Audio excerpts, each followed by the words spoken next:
C.S. Lewis, sastrawan dan teolog awam yang sangat berpengaruh itu, menulis bahwa adalah keliru bila orang tidak percaya tentang keberadaan iblis serta roh jahat.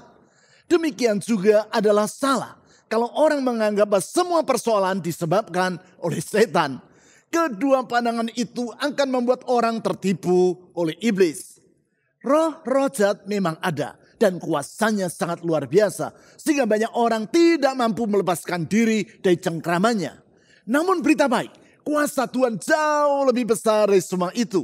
Ia mau dan mampu melepaskan orang dari kuasa si jahat, memulihkan dan membuka masa depan yang baru bagi mereka yang memohon pertolongannya. Bapak Ibu Saudara sekalian, selamat datang di ibadah Gereja Kristen Perjanjian Baru Fajar Pengharapan. Membangun relasi yang erat dengan Tuhan adalah kunci dalam menjaga kebugaran iman untuk menghadapi setiap tantangan kehidupan. Ikuti terus pertemuan doa Oasis yang diadakan setiap hari Rabu pukul 10 pagi secara onsite di Jalan Pasir Koja 58. Dan juga pertemuan doa kontemplatif setiap hari Kamis melalui kanal YouTube Doa Fajar Pengharapan yang dapat Anda ikuti di sepanjang hari. Bagi Anda yang telah mengambil keputusan menerima Yesus Kristus sebagai Tuhan dan Juru Selamat, namun belum dibaptis, mari teguhkan iman Anda dengan memberi diri dibaptis air. Segera daftarkan diri Anda. Informasi dan pengumuman penting lainnya dapat Anda lihat dan ikuti di bagian menjelang akhir ibadah ini. Selamat beribadah.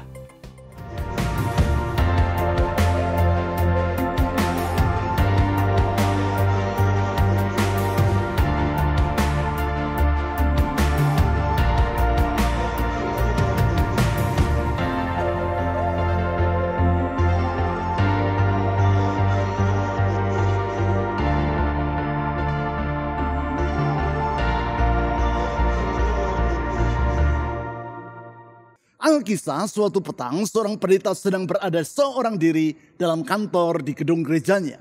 Mendadak setan menampakkan diri dan terlihat hendak menerkam Pak Pendeta.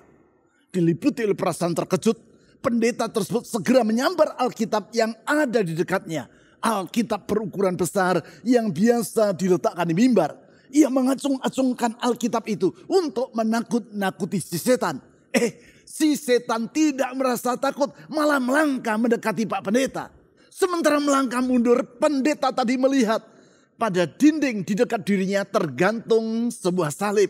Ia teringat dalam film-film horor yang pernah ia lihat, kalau pendeta mengacungkan salib, maka setan akan langsung kabur melarikan diri. Karena itu, dengan sigap ia mengambil salib yang tergantung pada dinding itu dan mengacung-acungkannya kepada si setan tadi. Tetapi berbeda dengan film-film horor yang pernah ia tonton. Si setan ini tidak menjerit ketakutan ataupun melarikan dirinya. Malahan ia tertawa terbahak-bahak dan melangkah semakin mendekat, siap untuk menerkam Pak Pendeta. Kelihatannya ini jenis setan yang tidak gentar terhadap salib. Si setan terus melangkah mendekat dan Pak Pendeta dalam keadaan terpojok di sudut ruangan. Dalam keadaan terdesak, Pak Pendeta melihat di dekat dirinya ada kantung persembahan. Karena tidak ada alat lain lagi yang dapat ia gunakan untuk melindungi diri. Alkitab sudah, kayu salib sudah, dan si setan tidak takut. Maka dalam keadaan tersudut, Pak Pendeta mengambil kantung persembahan tadi. Diacung-acungkannya kantung tersebut kepada si setan. Aneh bin ajaib. Seketika itu juga si setan tadi menjerit ketakutan dan langsung lari sifat kuping meninggalkan ruang kantor Pak Pendeta. Nampaknya setan ini hanya dapat diusir dengan kantung persembahan. Saya rasa banyak di antara saudara yang pernah mendengar lelucon tadi. Ingat, itu hanya sekadar suatu joke atau gurauan yang kadang-kadang diceritakan oleh pelayan ibadah yang bertugas untuk memimpin jemaat dalam memberi persembahan.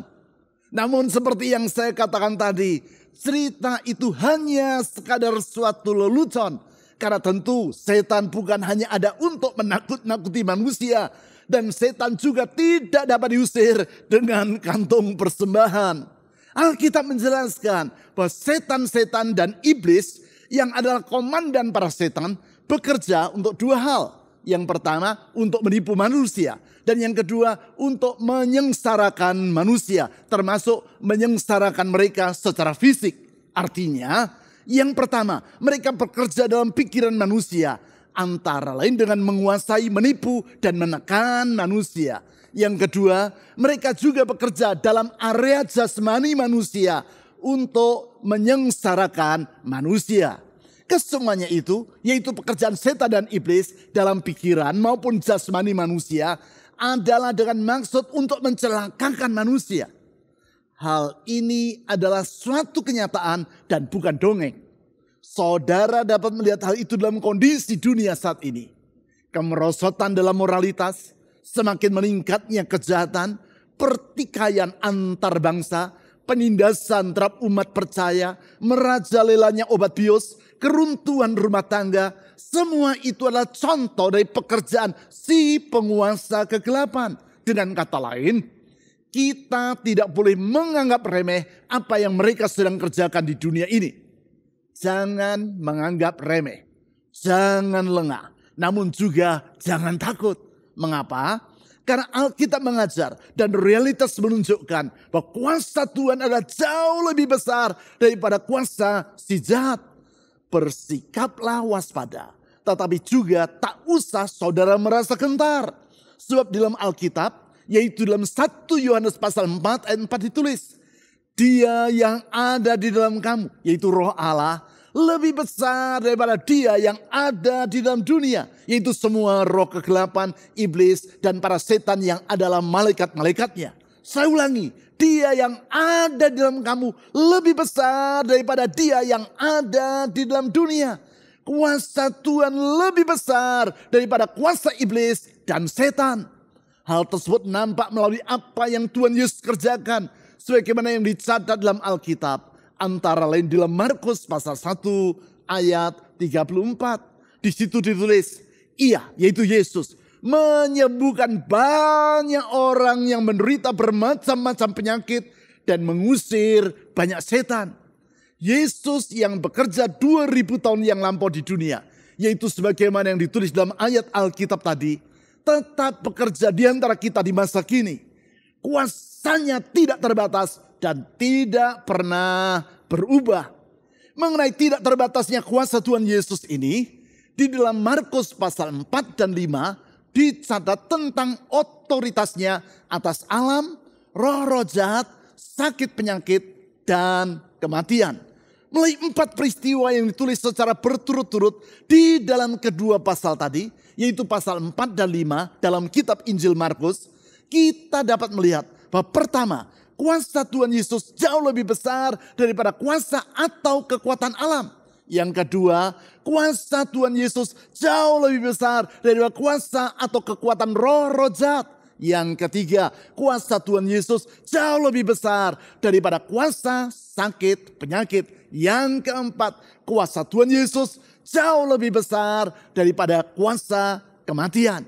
Minggu yang lalu, dengan membaca dan menelaah Markus pasal 4 ayat 35 sampai 41, kita telah melihat ketidakterbatasan dari kuasa Tuhan Yesus sehingga kekuatan alam, yaitu badai yang dahsyat dan yang sedang mengamuk di Danau Galilea, dapat ia teduhkan hanya dengan mengucapkan 2 patah kata, yaitu diam, tenanglah. Badai yang tidak mampu dikendalikan oleh manusia dengan mudah Yesus taklukkan hanya dengan kata-kata yang ia ucapkan. Sekarang kita akan melihat peristiwa yang kedua, yaitu yang menunjukkan otoritas dan kuasa Tuhan Yesus terhadap roh-roh jahat atau para setan. Hal itu dicatat di dalam Markus pasal 5 ayat 1 sampai 20. Yaitu ayat-ayat yang merupakan kelanjutan dari ayat-ayat yang mencatat peristiwa Yesus meneduhkan badai di Danau Galilea tadi. Kita akan membaca sebagian dari ayat-ayat itu secara bertahap dan menelaahnya sesuai dengan tahapan ayat-ayat yang kita baca. Kita mulai dari ayat 1 sampai 5. Markus pasal 5 ayat 1 sampai 5. Lalu sampailah mereka yang dimaksudkan Yesus dan para muridnya di seberang danau, di daerah orang Gerasa. Baru saja Yesus turun dari perahu, datanglah seorang yang kerasukan roh jahat dari pekuburan menemui dia. Orang itu tinggal di pekuburan itu dan tidak ada seorang pun lagi yang sanggup mengikatnya, sekalipun dengan rantai. Karena sudah sering ia dibelenggu dan dirantai, tetapi rantai itu diputuskannya dan belenggu itu dipatahkannya. Tidak seorang pun yang kuat untuk menjinakkannya. Siang malam ia berkeliaran di pekuburan dan di bukit-bukit sambil berteriak-teriak dan memukuli dirinya dengan batu. Patut diketahui bahwa peristiwa ini maupun peristiwa Yesus menentukan topan atau badai di Danau Galilea yang telah saya sebutkan tadi, semuanya dicatat di dalam ketiga kitab Injil sinoptik, yaitu Matius, Markus, dan Lukas. Kata sinoptik merupakan gabungan dari dua kata di dalam bahasa Yunani, yaitu sin yang artinya adalah bersama dan opsis yang artinya adalah pandangan. Oleh karena itu kata sinoptik artinya adalah melihat secara bersamaan. Disebut sebagai kitab-kitab Injil sinoptik karena memang kitab Injil Matius, Markus, dan Lukas melaporkan kehidupan, perbuatan, dan perkataan Tuhan Yesus secara bersama-sama dengan ditujukan kepada pembaca yang berlatar belakang berbeda. Perbedaan ini mengakibatkan ada kalanya apa yang dilaporkan oleh Matius tidak dicatat oleh Markus atau Lukas. Demikian pula sebaliknya. Dengan demikian mereka saling melengkapi satu sama lain. Namun untuk peristiwa-peristiwa yang dipandang penting, ketiga kitab Injil sinoptik sama-sama melaporkannya. Peristiwa yang sama-sama dilaporkan itu antara lain adalah peristiwa badai di Danau Galilea dan peristiwa yang terjadi di seberang Danau Galilea ini yang baru saja kita baca tadi. Selain melaporkan kedua peristiwa tersebut, ketiga kitab Injil sinoptik juga menjelaskan bahwa kedua peristiwa tersebut terjadi secara berurutan. Hal ini antara lain ditulis di dalam Markus pasal 5 ayat 1 dalam kalimat, lalu sampailah mereka di seberang danau di daerah orang Gerasa. Kata lalu di ayat atau kalimat tersebut menunjukkan bahwa kalimat ini merupakan kesinambungan dari ayat atau peristiwa sebelumnya, yaitu peristiwa badai di Danau Galilea tadi. Dari situ kita dapat mengambil pelajaran tentang siapakah Yesus yang sesungguhnya, yaitu bahwa dia adalah yang pertama, pribadi yang penuh dengan kasih. Saya ulangi, yang pertama, melalui peristiwa ini kita dapat melihat bahwa Yesus adalah pribadi yang penuh dengan kasih. Sebagaimana yang sering saya utarakan, ukuran dari kasih antara lain adalah kerelaan seseorang untuk berkorban bagi orang lain. Contoh dari hal ini adalah seperti yang kita lihat dalam laporan harian Kompas beberapa hari yang lalu. Laporan yang dimuat di media sosial, yaitu tentang seorang bocah laki-laki kelas 4 SD di daerah Kabanjai, Tanah Karo, Sumatera Utara. Diberitakan bahwa bocah yang bernama Noel tersebut tidak mengkonsumsi makan siang gratis yang dibagikan di sekolahnya pada hari itu. Pembagian makan siang gratis yang merupakan program pemerintah yang dalam uji coba hari itu dibagikan oleh petugas Kodim 0205 Tanah Karo. Ketika para siswa yang lain menikmati makan siang mereka, Noel hanya diam saja dan tidak mengkonsumsi jatah yang ia terima. Petugas bertanya mengapa ia tidak memakannya. Noel menjawab, karena ia ingin membawa makanan itu pulang agar dapat dimakan bersama dengan ayah dan ibunya. Ia menangis karena teringat kepada ibunya yang saat itu sedang sakit. Itulah contoh dari kasih, yaitu kerelaan untuk berkorban bagi orang yang dikasihi. Kasih seorang bocah kecil kepada ibunya membuat ia rela tidak makan siang di sekolah agar makanan yang ia terima dari pemerintah dapat ia makan bersama dengan kedua orang tuanya. Kerelaan untuk berkorban seperti itulah yang ada pada Yesus Kristus. Sebagaimana yang telah kita baca dan pelajari dalam ibadah yang lalu. Di dalam Markus pasal 4 ayat 35 dicatat. Pada saat senja menjelang malam, Yesus mengajak para muridnya untuk menyeberang Danau Galilea. Sedangkan di ayat-ayat yang mendahulunya, kita dapat melihat bahwa sebelum itu Yesus seharian mengajar orang banyak di pinggir Danau Galilea. Suatu kegiatan yang melelahkan. Sehingga dalam perjalanan ke seberang danau, Yesus tertidur di dalam perahu. Sekarang di dalam Markus pasal 5 ayat 1 sampai 5 yang telah kita baca tadi. Dan ayat-ayat selanjutnya, kita melihat apa tujuan Tuhan Yesus dalam mengajak para muridnya untuk pergi ke seberang danau di senja itu.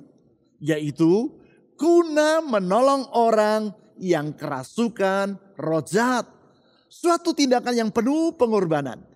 Karena untuk menolong orang itu, Yesus bersedia menempuh perjalanan dan menghadapi badai di Danau Galilea. Padahal sebelumnya seharian ia telah melakukan pelayanan yang melelahkan. Terlebih lagi, kalau kita memahami latar belakang wilayah di seberang Danau Galilea. Yang di dalam Markus pasal 5 ayat 1 disebut sebagai daerah orang Gerasa. Dan yang di dalam Matius pasal 8 ayat 28 disebut sebagai wilayah Gadara.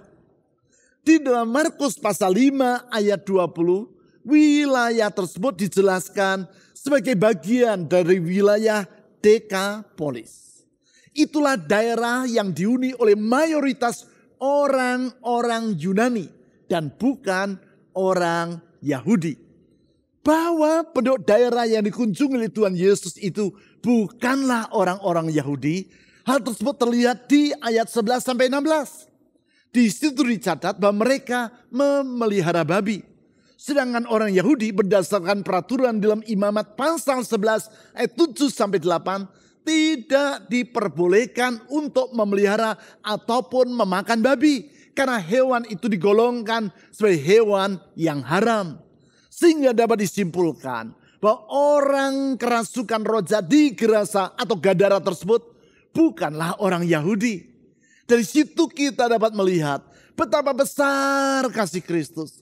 Kasih yang terlihat dari kerelaannya untuk berkorban demi menolong orang bukan Yahudi yang tersisih dari masyarakat, tinggal di pekuburan, yaitu karena kerasukan roh jahat. Kasih yang bersifat lintas budaya atau tanpa melihat perbedaan ras dan etnis. Sehingga ia rela menolong orang yang bukan Yahudi yang tinggal di daerah seberang Danau Galilea. Singkat kata, Yesus adalah pribadi yang penuh dengan kasih. Selanjutnya, melalui peristiwa di daerah Gerasa atau Gadara ini, kita juga dapat melihat yang kedua. Yaitu bahwa Yesus adalah pribadi yang penuh dengan kuasa. Saya ulangi, yang kedua. Yesus adalah pribadi yang penuh dengan kuasa. Kuasa atau otoritas Tuhan Yesus yang tidak terbatas itu dikenali oleh roh-roh jahat yang merasuk dan menguasai orang tadi. Sehingga di dalam Markus pasal 5 ayat 6 sampai 10 ditulis sebagai berikut. Ketika ia, yaitu orang yang kerasukan tadi, melihat Yesus dari jauh, berlarilah ia mendapatkannya lalu menyembahnya. Dan dengan keras ia berteriak, "Apa urusanmu dengan aku, hai Yesus anak Allah yang maha tinggi? Demi Allah aku mohon, jangan siksa aku." Sebab sebelumnya Yesus mengatakan kepadanya, "Hai engkau roh jahat, keluar dari orang ini." Ia bertanya kepada orang itu, "Siapa namamu?" Jawabnya, "Namaku Legion, karena kami banyak." Ia memohon dengan sangat supaya Yesus jangan mengusir mereka keluar dari daerah itu. Di ayat 6 ditulis, ketika Yesus tiba di daerah Gerasa, dari jauh orang yang kerasukan dengan roh-roh jahat tadi sudah melihatnya. Lalu orang itu berlari mendapatkan Yesus dan menyembah Yesus. Bukan itu saja. Di ayat 7 ditulis bahwa roh-roh jahat yang ada dalam diri orang tersebut mengenal identitas Tuhan Yesus. Dan memohon agar mereka tidak disiksa oleh Yesus. Dan di ayat 10 mereka dengan sangat memohon agar Yesus jangan mengusir mereka keluar dari daerah tersebut. Padahal kalau kita membaca ayat 2-5, di situ dijelaskan tentang hebatnya kekuatan dari roh-roh jahat yang menguasai orang ini. Sedemikian kuatnya, sehingga sekalipun sudah sering dirantai dan dibelenggu, rantai itu dengan mudah diputuskannya dan belenggu itu juga dipatahkannya. Siang malam orang itu berkeliaran di daerah-daerah yang terpencil, berteriak-teriak dan memukuli dirinya dengan batu. Sementara itu tidak seorang pun yang sanggup menjinakkan orang tersebut. Tentang kondisi ini ada dua hal yang perlu menjadi perhatian kita. Yang pertama, yaitu bahwa tidak semua perubahan perangai yang dialami orang sehingga menjadi tidak wajar adalah karena orang itu dirasuki oleh roh jahat. Tidak. Karena fenomena yaitu perangai yang tidak wajar itu bisa juga disebabkan karena orang mengalami stres, depresi, ataupun gangguan keseimbangan kimia dalam tubuhnya. Artinya tidak semua kondisi yang tidak normal adalah dikarenakan oleh roh-roh jahat. Sebagai contoh, orang mengendarai motor dan dengan sengaja menerobos perempatan jalan walaupun lampu lalu lintas di hadapannya sedang berwarna merah. Sebagai akibat, ia mengalami kecelakaan lalu lintas. Lalu orang itu berkata, ini gara-gara roh jahat sehingga aku mengalami kecelakaan. Padahal kecelakaan itu terjadi karena dia yang melanggar peraturan lalu lintas. Maksud saya, orang jangan mudah melakukan blame game. Yaitu dalam semua hal setan yang dipersalahkan. Saya bukan membela iblis dan roh-roh jahat. Namun harus dipahami bahwa tidak semua masalah adalah dikarenakan oleh roh jahat. Namun ada catatan yang kedua yang tidak boleh diabaikan. Yaitu kita juga perlu mengakui bahwa roh-roh jahat itu memang benar-benar ada dan memiliki kuasa yang melampaui kemampuan manusiawi. Tentang hal ini C.S. Lewis, sastrawan sangat terkenal yang hidup di Inggris pada abad yang silam dan yang juga seorang teolog awam yang sangat berpengaruh, dalam bukunya yang berjudul The Screwtape Letters menulis, "There are two equals and opposite errors into which our race can fall about the devils. One is to disbelieve in the existence. The other is to believe and to feel an excessive and unhealthy interest in them. The devils themselves are equally pleased by both errors." Kalau saya terjemahkan secara bebas artinya adalah ada dua kekeliruan yang sama dan berlawanan yang mengakibatkan manusia ditertawakan oleh setan-setan. Yang satu adalah tidak mempercayai keberadaan mereka. Yang lainnya adalah percaya dan kelewat tertarik secara tidak sehat terhadap mereka. Setan-setan sama bergembiranya dengan kedua kesalahan tersebut. Yang dimaksudkan oleh C.S. Lewis adalah bahwa keliru bila orang tidak percaya tentang keberadaan iblis serta roh jahat.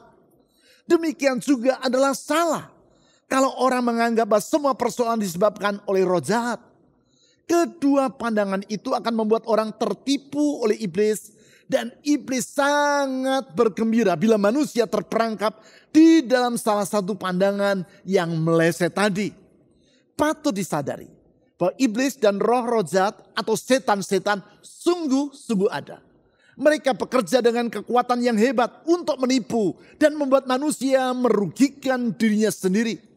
Keadaan yang digambarkan seperti orang yang memukuli dirinya dengan batu seperti yang ditulis di ayat 5 tadi. Di masa kini, tindakan menyiksa diri sendiri itu bukan hanya dengan menggunakan batu, namun dengan menggunakan obat bius, minuman keras, ataupun kecanduan judi. Semua itu adalah pekerjaan iblis dalam membuat manusia merugikan dirinya sendiri. Selain itu juga tidak dapat dipungkiri bahwa kekuatan roh-roh jahat dalam mempengaruhi manusia ini sangatlah hebat. Sehingga pelbagai upaya orang untuk mengatasi kecanduan yang merugikan tersebut acap kali mengalami kegagalan. Alhasil, walaupun orang mengetahui bahwa judi online maupun narkotika sangat merugikan dirinya, namun mereka tidak mampu membendung keinginan tersebut. Di dalam hal ini saya ingin menyampaikan berita baik, yaitu bahwa kuasa Tuhan jauh lebih besar dari kuasa roh jahat yang manapun. Sehingga kalau saudara membaca ayat-ayat selanjutnya, yaitu ayat 11 sampai 13, di situ ditulis bahwa roh-roh jahat yang jumlahnya sangat banyak dan yang merasa orang tadi tunduk kepada Yesus. Mereka keluar dari diri orang tersebut dan masuk ke dalam babi-babi yang di dekat tempat itu. Sebagai akibat, babi-babi itu terjun dari tebing yang curam ke dalam danau dan mati lemas di dalamnya. Salah satu pelajaran penting yang patut ditimbari peristiwa ini yaitu bahwa kuasa Tuhan Yesus adalah tidak terbatas. Apa yang tidak dapat dikendalikan oleh manusia, seperti iblis dan roh-roh jahat, tunduk di bawah kakinya. Sebagaimana ia dapat meredakan kuasa alam, yaitu badai Danau Galilea, Tuhan Yesus juga sanggup mengusir roh-roh jahat yang menguasai hidup manusia. Sekarang yang ketiga, melalui peristiwa di daerah Gerasa atau Gadara ini, kita dapat melihat bahwa Yesus adalah pribadi yang penuh dengan hikmat. Saya ulangi, Yesus adalah pribadi yang penuh dengan hikmat. Di dalam hikmatnya, ia menyediakan masa depan yang baru bagi orang yang ditolongnya itu. Masa depan yang baru dan yang menjadikan kehidupan yang tadinya sia-sia, sekarang menjadi kehidupan yang membawa berkat bagi orang-orang di sekitarnya. Hal tersebut ditulis di ayat 18 sampai 20. Sebelum kita membaca ayat-ayat ini, perlu saya jelaskan secara singkat apa yang terjadi di ayat 11 sampai 17. Sebagaimana yang telah saya utarakan, roh-roh jahat tadi keluar dari orang yang mereka rasuki dan berpindah ke dalam babi-babi yang ada di dekat tempat itu. Sebagai akibat, babi-babi itu terjun dari tebing yang curam ke dalam danau dan mati lemas di dalamnya. Mendengar peristiwa tersebut, maka penduduk di wilayah itu antara lain karena merasa takut, meminta agar Yesus meninggalkan mereka. Sedangkan orang yang kerasukan tadi menjadi waras. Selanjutnya, di ayat 18 sampai 20 ditulis sebagai berikut. Pada waktu Yesus naik ke dalam perahu, orang yang tadinya kerasukan setan itu memohon supaya ia diperkenankan menyertai dia. Ayat 19. Yesus tidak memperkenankannya. Di ayat 19 ini dicatat, Yesus tidak memperbolehkan orang yang sebelumnya kerasukan setan dan yang sekarang telah menjadi waras tadi menyertai dia. Hal ini bukan karena Yesus menolak orang tersebut, namun karena Tuhan Yesus di dalam hikmatnya memiliki rencana bagi masa depan orang ini. Karena itu selanjutnya di ayat 19 ditulis, tetapi ia yaitu Yesus berkata kepada orang itu, pulanglah ke rumahmu, kepada orang-orang sekampungmu, dan beritahukanlah kepada mereka segala sesuatu yang telah dilakukan Tuhan atasmu dan bagaimana ia telah mengasihani engkau. Artinya Tuhan Yesus memberi tugas yang besar bagi orang tersebut, yaitu agar sekarang ia menceritakan apa yang telah ia alami, yaitu kasih dan kuasa Tuhan yang telah membebaskan dirinya kepada keluarga dan orang-orang sekampungnya. Tugas misioner, yaitu menjadi saksi Kristus kepada kaum keluarga dan orang-orang di sekitarnya. Sehingga lebih lanjut di ayat 20 ditulis, orang itu pun pergi dan mulai memberitakan di daerah Dekapolis segala sesuatu yang telah dilakukan Yesus atas dirinya, dan mereka semua menjadi heran. Di sini kita melihat bahwa Tuhan Yesus di dalam hikmatnya memulihkan dan membuka lembaran yang baru bagi kehidupan orang tersebut.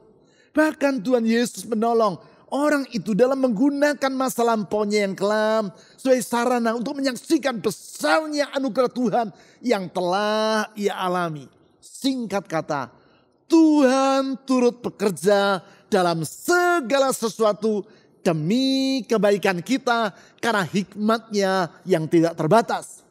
Sesudah melalui doa dan perenungan yang mendalam, saya meyakini bahwa tahun ini Tuhan memiliki rencana untuk mengangkat kehidupan kita ke tahap yang lebih tinggi atau level up.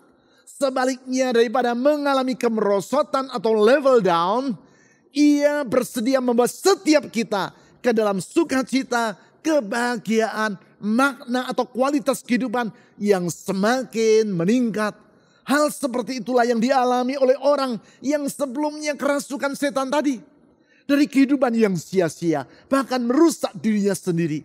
Orang tersebut mengalami perubahan sehingga kehidupannya menjadi penuh dengan makna dan membawa manfaat bagi orang lain. Itulah kehidupan yang mengalami level up dan bukan level down. Di dalam hal ini, kasih, kuasa, dan hikmat Tuhan memungkinkan orang itu mengalami lembaran kehidupan yang baru dan yang sangat indah. Tuhan Yesus dalam kuasa-Nya yang tidak terbatas telah menaklukkan roh-roh jahat yang sebelumnya menguasai orang itu. Roh-roh jahat yang berusaha menghancurkan masa depan orang tadi ditundukkannya sehingga orang tersebut mengalami kemerdekaan serta pembaruan. Sesungguhnya kuasa Tuhan Yesus yang tidak terbatas itu tidak pernah berubah untuk selama-lamanya. Bukan hanya di masa lampau Ia sanggup membebaskan orang dari ikatan kuasa kegelapan. Di masa kini pun Ia tetap mampu melakukannya. Oleh karena itu, apabila saudara saat ini menyadari bahwa kehidupan saudara sedang terikat oleh kuasa-kuasa kegelapan yang berupaya menghancurkan kehidupan saudara, baik melalui obat bius, minuman keras, pornografi, kecanduan, judi, dan hal-hal yang merusak lainnya, berserulah kepada Tuhan Yesus dan memohon pertolongannya. Apa yang tidak sanggup dilakukan oleh manusia, Yesus mampu melakukannya. Dia bersedia membebaskan dan membuka masa depan yang baru bagi kehidupan saudara. Mari kita berdoa. Tuhan Yesus, kami percaya kasih, kuasa, dan hikmat-Mu yang tidak terbatas itu tidak pernah berubah. Dengan kasih Engkau bersedia berkorban bagi kami manusia yang harusnya dimurkai. Dengan kuasa-Mu yang tidak terbatas, Engkau bersedia menyelamatkan kami, membebaskan kami dari belenggu kuasa kegelapan. Dan membebaskan kami dari cengkraman maut yang akan menghancurkan kehidupan kami. Dengan hikmat-Mu, Engkau membentangkan masa depan yang baru. Dan kami percaya Tuhan Yesus, kuasa-Mu itu tidak pernah berubah. Sehingga tidak ada yang mustahil bagi Engkau. Engkau sanggup melakukan segala perkara, tidak ada rencana-Mu yang gagal. Oleh karena itu saya berdoa saat ini untuk setiap mereka yang dalam kesulitan, dalam persoalan. Oleh karena kuasa kegelapan yang merongrong hidupnya. Merongrong rumah tangga, merongrong ekonomi. Merusak pekerjaan dalam hidup mereka, usaha mereka. Menghalangi segala berkat yang Tuhan mau sediakan dalam hidup mereka. Tuhan Yesus, saat ini saya berdoa di dalam nama Tuhan Yesus. Biar kuasa Tuhan yang tidak terbatas itu membebaskan setiap orang yang berseru memanggil nama-Mu. Mereka yang terpedaya sehingga merasa putus asa akan masa depan.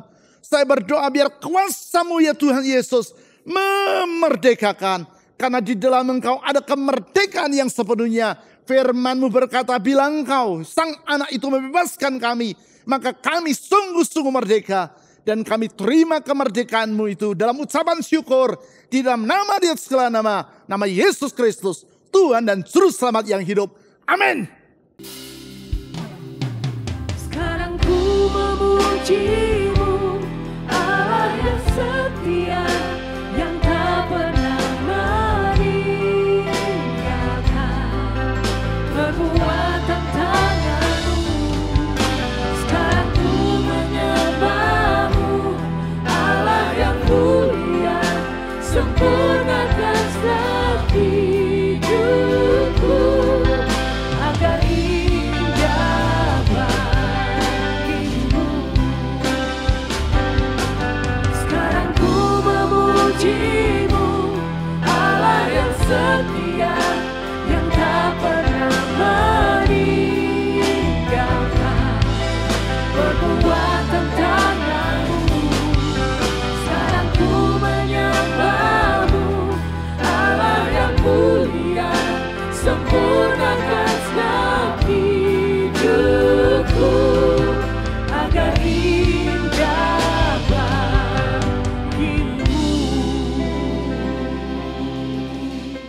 Berikut adalah beberapa informasi dan pengumuman penting dari gereja kita yang dapat Anda ikuti.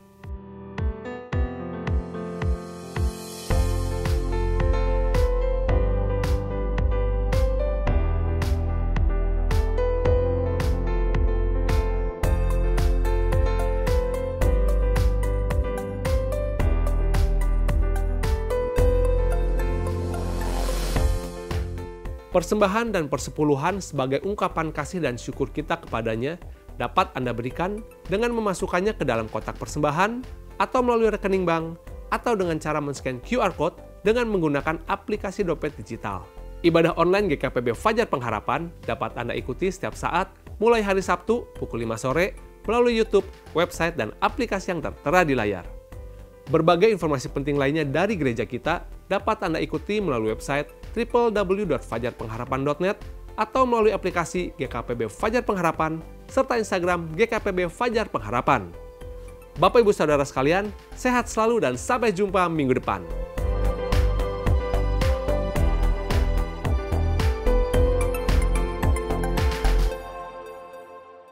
Bapak Ibu, Saudara-saudari, kita mengucap syukur buat pujian dan firman Tuhan yang membangkitkan pengharapan kita kepada Tuhan. Teruslah berharap dan berpegang kepada janji Tuhan. Mari kita akhiri ibadah ini di dalam doa. Kami mengucap syukur atas kehadiran-Mu di dalam ibadah ini. Kami percaya Tuhan tetap menyertai dan menunjukkan kebaikan-Mu di dalam kehidupan kami. Kami menyerahkan semua rencana dan masa depan kami ke dalam tangan-Mu yang kuat. Terjadilah sesuai kehendak-Mu di dalam kehidupan kami.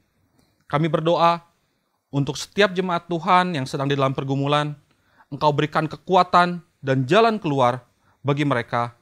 Di tengah usaha mereka, Engkau berikan keberhasilan, dan bagi mereka yang sedang sakit, Engkau berikan kesembuhan.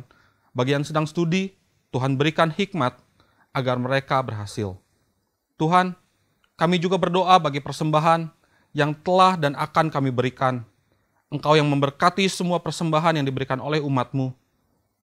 Bapak Ibu, mari kita terima berkat dari Tuhan. Tuhan memberkati dan menyertai rumah tanggamu, pekerjaanmu, studimu dan usahamu. Apa saja yang engkau perbuat akan Tuhan jadikan berhasil.